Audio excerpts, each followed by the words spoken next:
Vida de Artista, apresenta. De Silvia Reis. O Pé do Mal.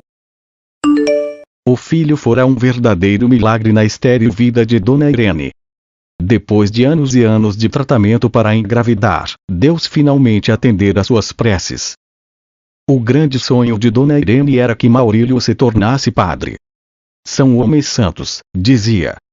Lia para o filho histórias dos santos que contavam como o sofrimento e a penitência os levara à santidade.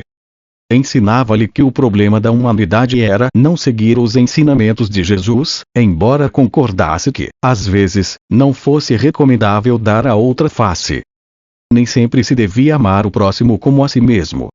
Algumas pessoas não mereciam ser tratadas com indulgência. A maioria não merecia. A ideia de ser santo fascinava o menino.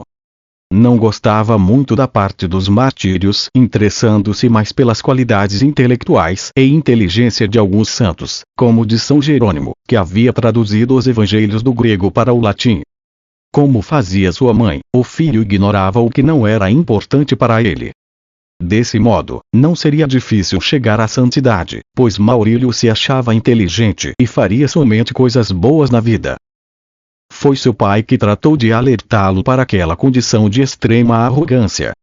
Ao invés de citar um santo, parafraseou Albert Camus aconselhando o filho: não queira ser um gênio.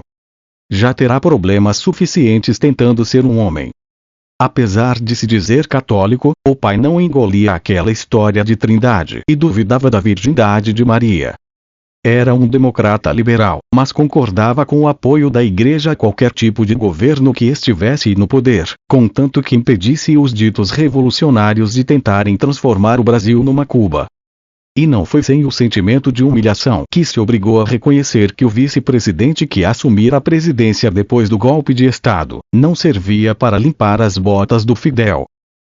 Foi quando Maurílio descobriu que fazer somente coisas boas na vida não é mesmo muito fácil. Estava com 13 anos e já começava a experimentar contrariedades. Entrou numa fase que seu pai classificou como um estado de reflexão crônica. Começou a questionar tudo que antes lhe parecia natural e, agora, tornava-se estranho. Sua mãe o repreendia por sua florescente rebeldia e ele respondia cometendo equívocos na fala. A coordenadora da escola aconselhou Dona Irene a levá-lo ao psicólogo. Foi lá que Maurílio ouviu falar num fenômeno provocado pelo cérebro em que o desejo do inconsciente é realizado. Isto explicava que nenhum gesto, pensamento ou palavra acontece acidentalmente. Embora cercado de atenções, Maurílio se mostrava triste e solitário. Até conhecer Amanda. Amanda era uma menina alta, pelo menos mais alta do que ele, magra, pele rosada, cabelos castanhos, olhos esverdeados e brilhantes. Estudava na mesma escola que Maurílio. Alegre e desprendida, ela nunca percebera que ele a observava de longe. Amanda tinha grave tendência a confundir palavras trocando letras ou sílabas. Era incapaz de pedir um sanduíche na cantina sem escolher um sabor que só ela conhecia: preso e queijunto. Também não dispensava um delicioso patum de até. Mas a menina era cheia de vontades e nada a obrigava a se submeter a uma terapia. Não dava a mínima para aquele negócio de assédio moral. Amanda assediava-se rindo de si mesma. Divertia assim as pessoas ao seu redor que acabavam por ver em sua maneira de encarar seu distúrbio um toque de versatilidade que fazia dela uma menina encantadora. Caía uma chuva torrencial no dia em que Maurílio falou com ela pela primeira vez. Amanda chegou correndo ao pátio da escola, escorregou e se espatifou no chão num tombo espetacular. Maurílio se apressou em socorrê-la. Ajudou a se erguer perguntando se ela tinha se machucado. Aquele garoto meio gordinho, de cabelos e belíssimos olhos negros, por um momento, transformou-se num lindo ursinho de pelúcia sob o olhar de Amanda. Ela abriu um largo sorriso como se olhasse para a coisa mais linda que jamais vira depois de sua primeira boneca. Desde aquele dia, os dois se tornaram inseparáveis. Carinhosamente Amanda começou a chamá-lo de Mal. Era mal pra lá, mal pra cá. O apelido deixava confuso. Mal não era bom para um garoto santo, mas ele não pôde fazer nada, já que em pouco tempo, todos no colégio o conheciam por Mal. A princípio, os sentimentos de Maurílio por Amanda eram confusos e intensos, e ele experimentava sensações e desejos inusitados. Ele não tinha certeza de que fossem sentimentos que um menino santo pudesse ter. Além disso, tinha outra coisa que lhe incomodava. Amanda era espírita, o que, de maneira irremediável, o deixava ainda mais confuso. Mas você acredita mesmo nessas coisas? Amanda assentia-lhe contando histórias assombrosas de espíritos obsessores, de umbral, de reencarnação. Em alguns momentos a menina se mostrava um pouco incoerente e confusa, o que aumentava as perturbações da sua já dificultosa fala. Ora, Mal. São fenômenos paranormais. Aquilo era lindo. Tudo nela era lindo. Maurílio a amava, sem dúvida. Achava mesmo que ela era sua namorada depois de tê-la beijado pela primeira vez, quando giravam na roda gigante.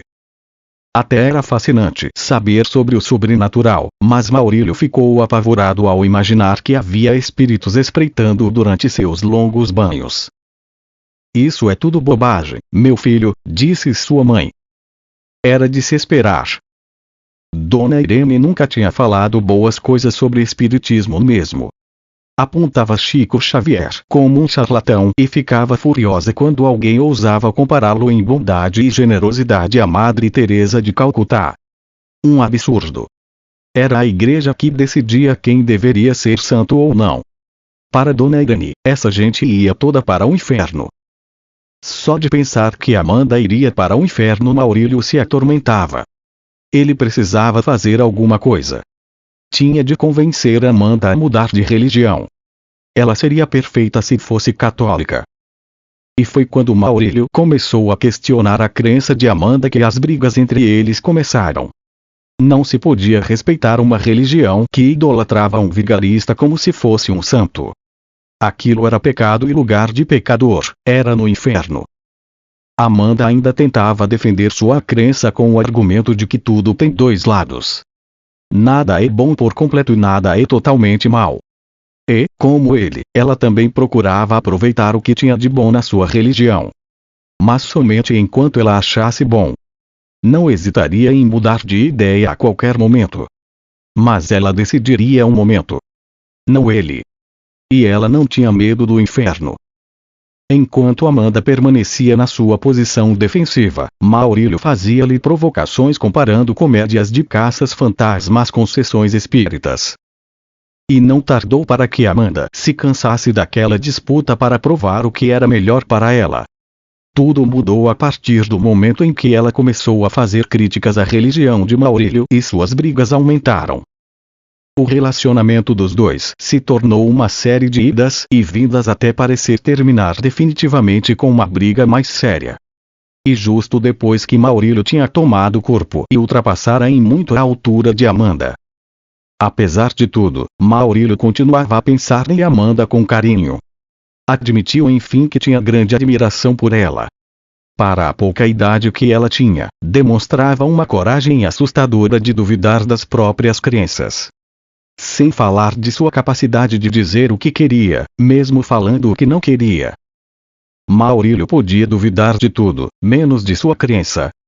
E, como sua mãe, não admitia que ninguém criticasse sua religião. Achava bonito ver Amanda questionar todos os lados de uma questão, mas escolher seu lado bom era muito complicado. Aquilo não era para ele. Preferia aceitar passivamente os dogmas da sua moral religiosa, sem que precisasse pensar muito sobre dogmas ou moral. Afinal, de que valeria o trabalho incansável dos santos que dedicaram suas vidas a extrair a verdade dos textos sagrados se depois fosse necessário questioná-los? Depois de algumas semanas, Maurílio percebeu que retomava seu estado de reflexão crônica. Voltou a ler o livro de biografias dos santos então sem ignorar o lado ruim de suas histórias. Foi percebendo rapidamente que sua mãe tinha razão. Era santo quem a igreja dizia que era santo. Não importava se um homem tivesse declarado que as mulheres são instrumento do demônio para tentar os homens, ou se uma mulher tivesse matado os próprios filhos. Qualquer um poderia receber o título de santo segundo o critério próprio da Igreja. E era somente esse critério que os diferenciava de qualquer outro mortal que fosse chamado de santo por outra religião. Exatamente da mesma maneira que qualquer bandido podia ocupar o cargo da presidência se a cúpula dos bandidos da República determinasse que era bom. Como lhe havia explicado seu pai. O que ninguém explicava era quem decidia que tudo aquilo era bom. Amanda continuava a ser a menina alegre de sempre. Parecia muito contente com seu novo amiguinho com quem andava para cima e para baixo. De vez em quando, ela lançava um olhar furtivo para seu querido Mal. Era um olhar carinhoso, mas triste. Talvez ele devesse ter sido romântico com ela. Falar-lhe coisas que a fizessem sonhar. Falar-lhe do perfume das flores, do colorido do pôr do sol e da beleza do sentimento que tinha por ela. Assim Maurílio decidiu que faria pelo menos uma coisa boa na sua vida.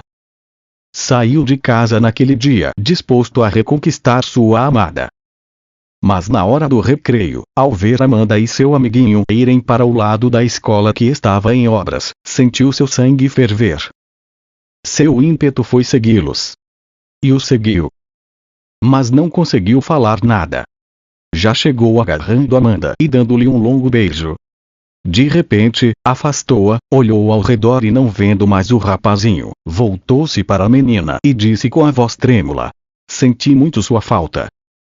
Os dois voltaram a se abraçar e a se beijar entre sussurros e promessas de nunca mais se largarem.